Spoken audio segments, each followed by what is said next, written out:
Well, good morning. It's another day that pretty mild temperatures for this time of year, and the trees are in bloom, the plants are growing. It's a great time. I like this time of year where the allergens that cause me to sneeze so much during the spring are gone, and I can enjoy the beauty of God's creation. I hope you'll get out and enjoy it some today. We've been talking a lot lately about,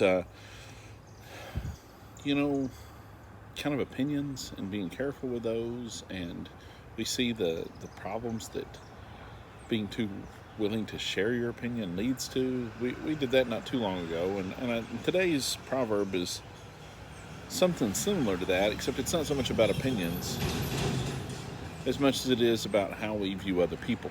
And the thing that I'm grateful for the surroundings that I was just talking about, the beauty of God's creation, and just the wonder that I have when I look at that.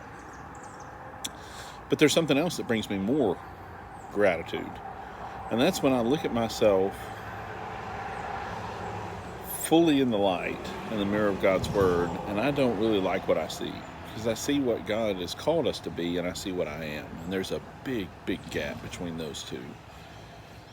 And we have a tendency to ignore our own flaws and look at other people's. That's why Jesus said that in the Sermon on the Mount, to take the beam out of your own eye before you get the speck out of your brother's. We have a tendency to ignore our own flaws. But when we look at our flaws straight, dead on, then the thing I'm most grateful for is God's grace, given to us through the means of His Son and through faith in Him. Well, today's proverb is basically a reminder that that's true for everybody. It's Proverbs 20, verse 9. Who can say, I have kept my heart pure, I am clean and without sin? Rhetorical questions are tricky because sometimes people don't get the right answer. You ask the question and you assume everybody knows the answer. But he asks, who can say, I've kept my heart pure, I've kept my life free from sin? And the answer is, nobody can say that.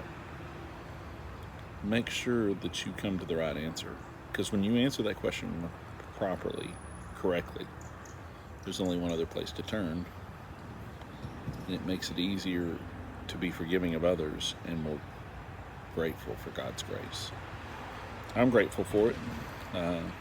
You might tell someone in your family why you're grateful for it this weekend. It's Father's Day. You may see some people in your family you wouldn't normally see. So try to make it a point to do that sometime this weekend, why God's grace matters to you. That's it. Thank you. Have a good day. We'll see you all Sunday, Lord willing.